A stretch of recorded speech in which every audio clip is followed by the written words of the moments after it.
안녕하세요. 책 읽어주는 에제엘 강미경입니다. 미국 미네소타 한인교회 김창엽 목사님이 한 치 앞도 모르는 불안한 인생이지만 하나님의 인도를 따라 한 걸음 한 걸음 걸어오신 복음주의 열정 55년의 놀라운 이야기들 전해드립니다. 1905년에 평양에서 시작된 대부흥운동은 북한 5도를 성령의 물결로 뒤덮어 조그만 시골 구석까지 교회가 들어서지 않은 곳이 없었다. 특히 내 고향 평안북도 정주지방은 당시 기독교 세력의 중심지였다. 어느 집이든지 아이들은 주일학교에 다녔고 누구나 그것을 당연한 일로 여겼다. 1945년 조국은 해방을 맞이했지만 이북에서는 김일성이 권력을 잡고 공산사회를 만들어가기 위해 혈안이 되었다. 대지주, 사업가, 종교인들의 재산을 몰수하고 친일파라는 누명을 씌워 별다른 절차 없이 처형했다. 토지개혁이라는 미명 아래 주인이 직접 돌보지 않는 땅은 모두 빼앗아갔다. 그해 크리스마스 전날 일이 터졌다. 그날 나는 교회에서 성탄절 행사 준비로 하루 종일 분주했다. 주기철 목사님의 일대기를 연극으로 꾸몄는데 이것이 공산당국의 비위를 건드린 모양이었다. 배역을 맡은 사람들이 납치당해 교회에 오지 못했고 누군가가 나로 오인되어 납치되었다는 이야기가 들려왔다. 그 순간 속히 남쪽으로 떠나라는 주님의 재촉하시는 음성이 들려왔다. 나는 14살 때 폐결핵을 기도로 치유받고 목사가 되기로 소원했는데 그 일을 이루어드리기 위해 남쪽으로 내려왔다. 1950년 6월 25일 라디오에서 전쟁이 일어났다는 아나운서의 음성이 들렸다. 그러나 우리 육군이 지키고 있으니 서울 시민들은 안심하고 기다리라는 내용의 긴급 보도였다. 나는 어떻게 해야 할지 기도하는 도중 문득 전쟁이 꽤 오래 지속될 것이라는 생각이 들어 남쪽으로 피난을 해야 할 것 같았다. 안양역에서 간신히 기차를 탔지만 기차는 대전이 도착지였다. 대전에서 내려 다시 남쪽을 향해 걷다 보니 두 갈래 길이 나타났다. 경상도와 전라도로 나뉘는 분기점이었다. 그런데 대부분의 사람들이 전라도 군산 쪽으로 가고 있었다. 나는 하나님께 기도로 묻고 움직여야겠다는 생각이 들어 길 옆으로 비껴나서 기도하기 시작했다. 경상도로 가야 한다는 응답을 받았다. 그리하여 나는 많은 사람들과는 정반대인 경상도 쪽으로 향했다. 대구까지 걸어가기엔 너무나 멀고 힘든 거리였는데 얼마 안 가서 미군 차가 나를 태워주어 대구까지 편하게 갈 수 있었다. 나중에 들어보니 미군기가 전라도로 가는 피난민들을 공산군으로 오인하고 발포하여 수많은 사상자를 내었다고 한다.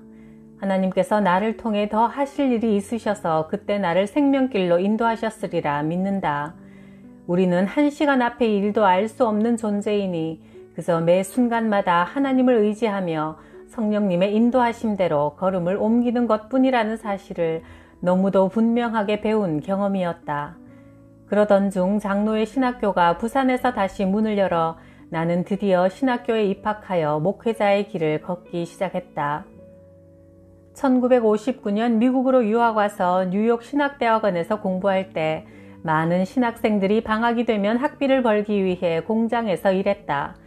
그러나 나는 내가 하나님의 종인데 공부할 때나 쉴 때나 하나님을 섬겨야지 돈을 벌기 위해 공장에서 일한다는 것은 말도 안 된다고 생각하여 굶어 죽어도 하나님 일을 하게 해달라고 간절히 기도했다. 하루는 교무주임이 나를 부르더니 여름방학 동안 무엇을 할 것인지 물었다. 나는 아직 아무 계획이 없지만 하나님의 일을 할 수 있게 해달라고 기도 중이라 대답했다. 그러자 뉴욕주의 트로이시에 있는 복음주의 언약교회에서 인턴 목사를 구하고 있으니 가보라고 알려주었다. 나는 기도의 응답이라 생각하고 하나님께 감사드렸다. 그곳에서 지낸 3개월은 목회 현장에서 일어날 수 있는 모든 상황을 결혼식부터 장례 집례까지 경험하고 배우는 귀한 시간이었다. 방학 때마다 하나님은 그 후로도 여러 다양한 미국 교회에 가서 사역할 수 있도록 문을 열어주시며 나를 주의 종으로 훈련시켜 가셨다. 센트럴 신학대학원 근처에 미네소타 대학이 있었다. 특히 공과대학과 의과대학이 유명했는데 한국에서도 많은 인류대학 출신 학생들이 이 대학에 공부하러 와 있었다. 나는 한국 유학생들을 대상으로 성경 공부를 시작했고 처음에 10여 명가량 모였는데 나중에 50여 명에 이르자 크리스천 펠로우십 교회가 되었다. 교회를 시작한 지 얼마 안 된 어느 날 어떤 여인이 떨리는 목소리로 전화를 해왔다. 제 남편이 박사학위 공부 중이었는데 어젯밤 갑자기 죽었어요. 목사님 도와주세요. 그녀의 남편은 주어진 프로젝트가 너무 힘들어 매일 술을 마셨는데 그것이 그만 중독이 되어 죽음에 이르고 말았다. 나는 한국 유학생들이 너무나 힘들어하는 것을 알게 되어 매일 저녁마다 한 사람씩 방문하여 기도해주고 복음을 전하자 교회는 점점 부흥해 갔다. 한 번은 10여 명의 사람들이 모여 교회에 대해 한마디씩 불평을 늘어놓았다. 외롭고 힘든 유학생활에 술 한잔하는 재미도 없으면 무슨 낙으로 사나? 게다가 목사님 설교도 맨날 십자가, 예수, 성령 얘기만 하니 지루하고 듣기 힘들어.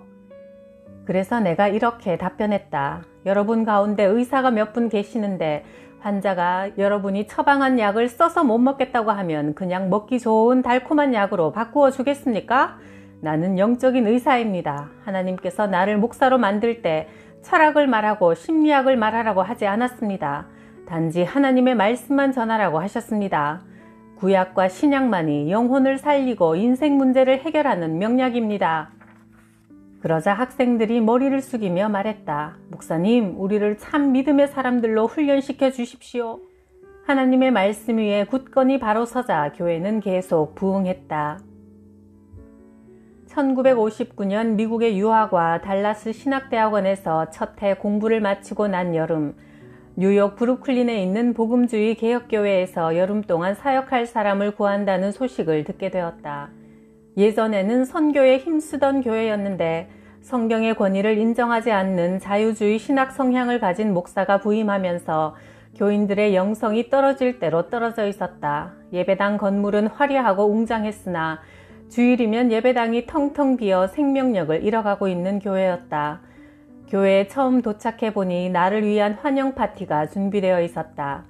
그런데 교회의 사역자를 환영한다는 그들의 파티가 믿지 않는 세상 사람들의 파티와 전혀 다를 바가 없었다. 내가 도착한 날이 토요일인데 주일을 준비해야 할 교회 안에서 목사와 교인들이 술잔을 돌리며 나중에는 춤까지 추어댔다. 나는 처음 보는 이 광경에 화가 머리끝까지 치밀어 올라 자리를 박차고 일어나 2층에 올라가서 눈물을 흘리며 기도했다. 하나님, 내가 어떻게 이런 사람들 앞에서 복음을 전합니까? 내가 순수한 성경 말씀을 전하면 이 사람들이 코웃음 칠 것 아닙니까? 한참을 기도하고 있는데 담임 목사님이 나를 불러 내일 주일 설교를 준비하라고 했다. 내게 기회가 주어졌으니 힘을 다해 그리스도의 복음을 전하자는 각오로 주일날 아침 나는 하나님만 의지하고 예배에 참석한 교인들을 향해 복음을 부끄러워하지 않겠다는 담대함으로 외쳤다.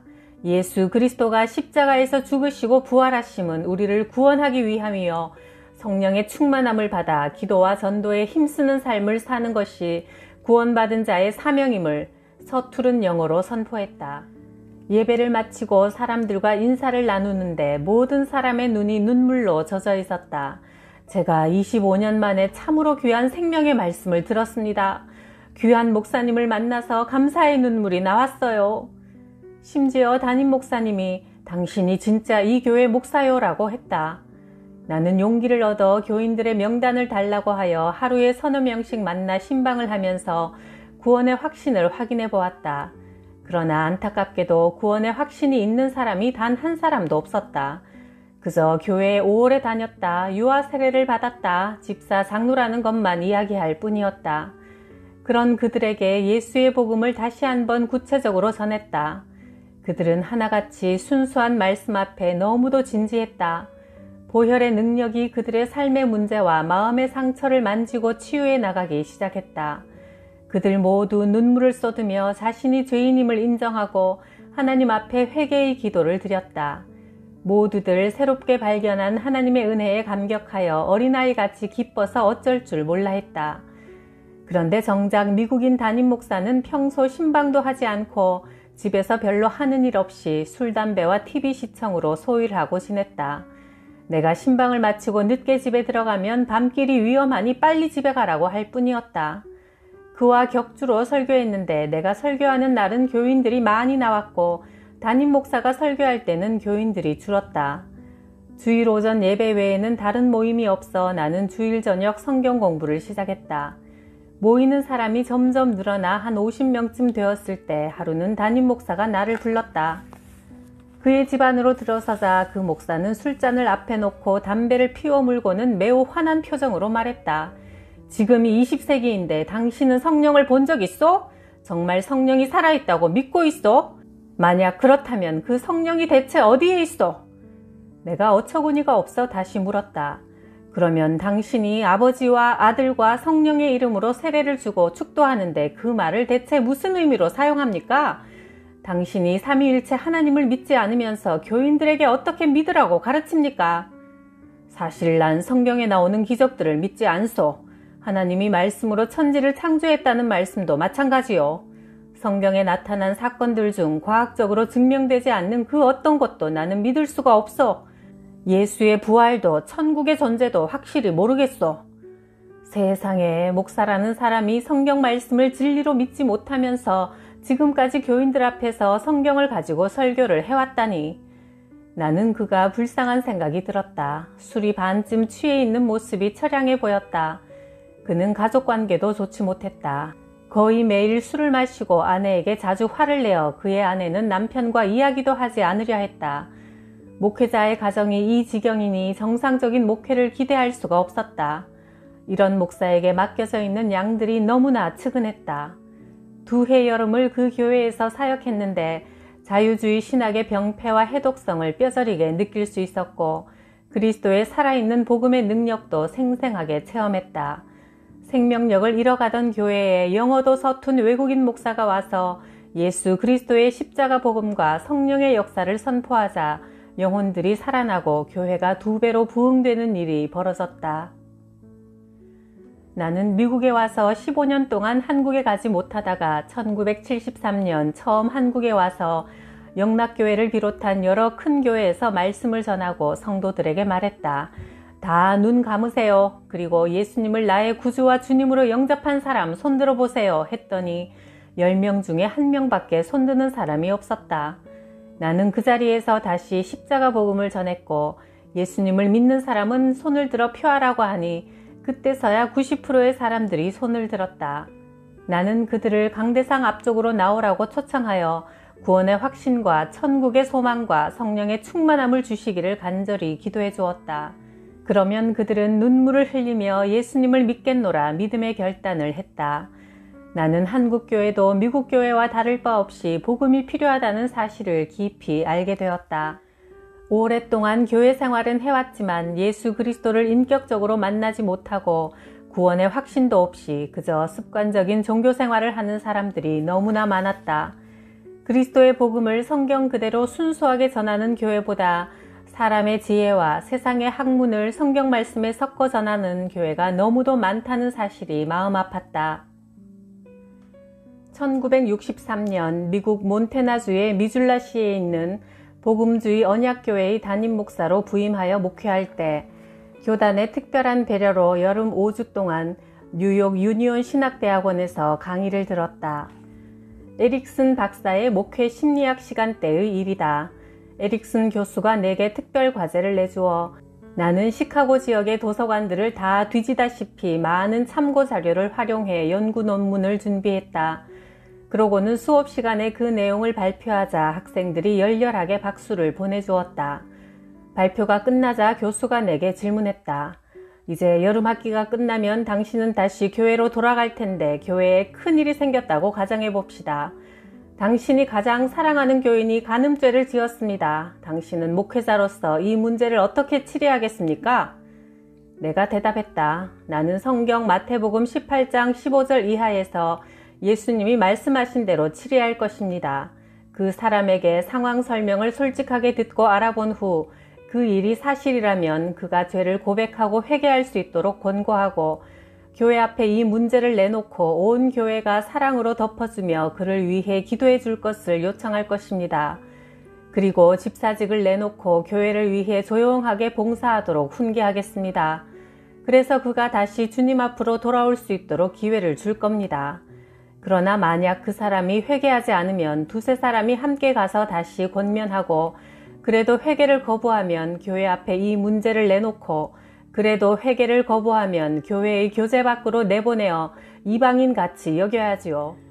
그러자 교수가 반박했다. 그런 식으로 성경을 고지고대로 적용하여 출교하면 당신 교인들 다 내보내야 할 겁니다. 내가 다시 반박했다. 미국 교회는 그래서 잘못되었습니다. 성경적으로 단호하게 징계해야 할 것을 징계하지 않으면 교회가 썩게 되지요. 치명적인 죄를 지었는데도 은혜롭게 처리한다는 미명으로 죄를 쉬쉬하며 인간적으로 덮기에만 급급하면 교인들이 죄 짓는 것을 두려워하지 않게 됩니다. 아마도 그래서 미국 교회가 이렇게 되었나 봅니다. 세상의 흐름에 맞서지 못하고 오히려 동조하며 떠밀려가는 것은 성경의 권위를 인정하지 않기 때문입니다. 한 치 앞도 몰라 불안한 인생이지만 하나님께 묻고 기도할 때 한 걸음 한 걸음 가장 좋은 길로 인도하시리라 믿습니다. 구독, 좋아요, 댓글로 동행해 주셔서 감사해요.